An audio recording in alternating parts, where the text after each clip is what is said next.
Kemudian saya bertanya lagi, kemudian apa? Rasulullah Shallallahu Alaihi Wasallam bersabda, kamu menzinai istri tetanggamu.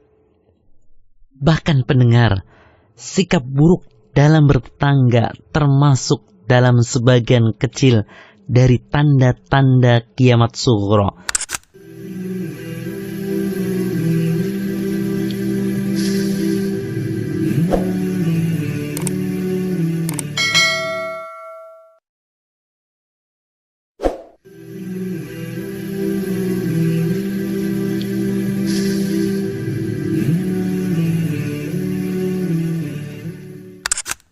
Assalamualaikum warahmatullahi wabarakatuh.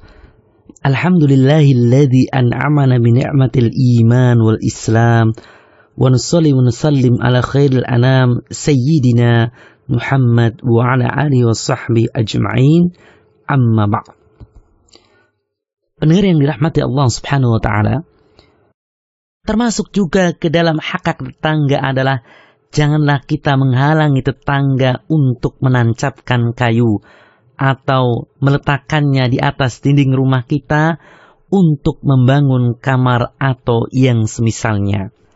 Hal ini adalah berdasarkan hadis riwayat Abu Hurairah radhiyallahu anhu bahwa Rasulullah Shallallahu Alaihi Wasallam bersabda, janganlah salah seorang di antara kalian melarang tetangganya menancapkan kayu di dinding rumah kalian.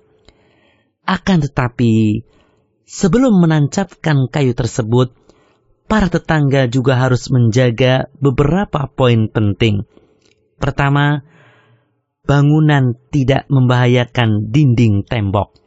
Kedua, tetangga dalam keadaan terpaksa untuk melakukan hal tersebut. Ketiga, tetangga tidak punya cara lain yang memungkinkan untuk membangun kecuali menyandarkan kepada tembok tetangga. Apabila salah satu poin tersebut tidak dipenuhi, maka tidak boleh bagi tetangga atau kita memanfaatkan bangunan orang lain dan menyandarkannya kepada tembok tetangganya, karena hal tersebut bisa jadi akan mendatangkan kerugian atau kerusakan yang telah dilarang oleh syariat, sebagaimana kaidah menyebutkan bahwa tidak boleh membahayakan diri sendiri dan membahayakan orang lain. Adab ketiga yang harus diperhatikan berkaitan dengan adab bertetangga adalah haramnya mengganggu tetangga. Pendengar yang dirahmati Allah Subhanahu wa taala, tidak halal bagi seorang mukmin untuk mengganggu tetangganya dengan berbagai macam gangguan. Dalam hadis riwayat Abu Hurairah radhiyallahu anhu menegaskan adanya larangan dan sikap tegas bagi seorang yang mengganggu tetangganya. Rasulullah sallallahu alaihi wasallam bersabda, "Man kana yu'minu billahi wal yaumil akhir falyukrim jarah." Barang siapa yang beriman kepada Allah dan hari akhir, maka hendaknya dia memuliakan tetangganya. Hadis riwayat Bukhari Muslim. Rasulullah Shallallahu Alaihi Wasallam menggandengkan antara iman kepada Allah dan hari akhir dengan memuliakan tetangganya, yakni tidak sekali-kali mengganggunya. Hal ini menunjukkan betapa besarnya perkara mengganggu tetangga. Dan di dalam hadis yang lain, yaitu hadis Abu Shuraih radhiyallahu anhu, bahwa Nabi sallallahu alaihi wasallam bersabda, demi Allah tidak beriman, demi Allah tidak beriman, demi Allah tidak beriman. Sahabat berkata, siapakah wahai Rasulullah? Nabi sallallahu alaihi wasallam bersabda, orang yang tetangganya tidak aman dari kejahatannya. Hadis riwayat Bukhari. Di dalam hadis tersebut, Nabi sallallahu alaihi wasallam bersumpah bahwa seorang tidak beriman bagi tetangganya tidak merasa aman atas kejelekannya.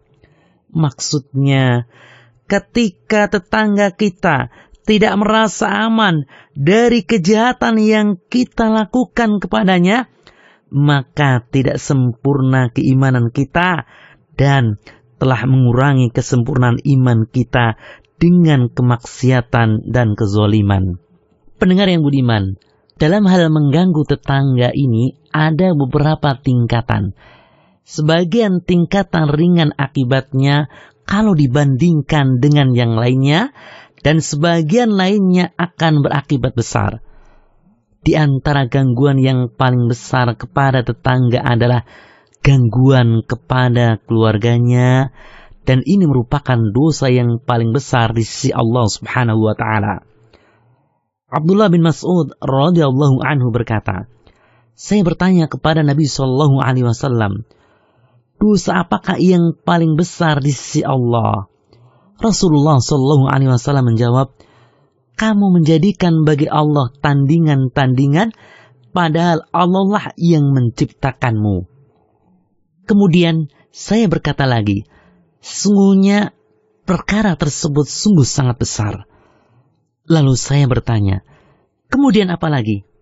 Beliau menjawab, kamu membunuh anakmu karena takut dia makan bersamamu.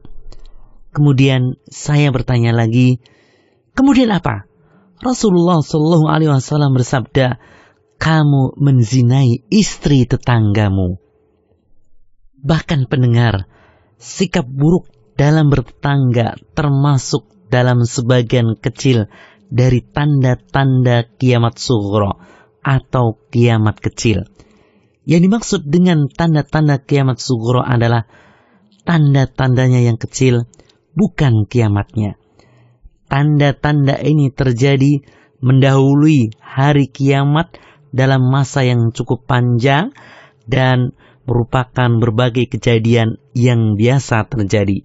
Seperti terangkatnya ilmu, munculnya kebodohan, merajalelanya minuman keras, perzinaan, riba, dan sejenisnya.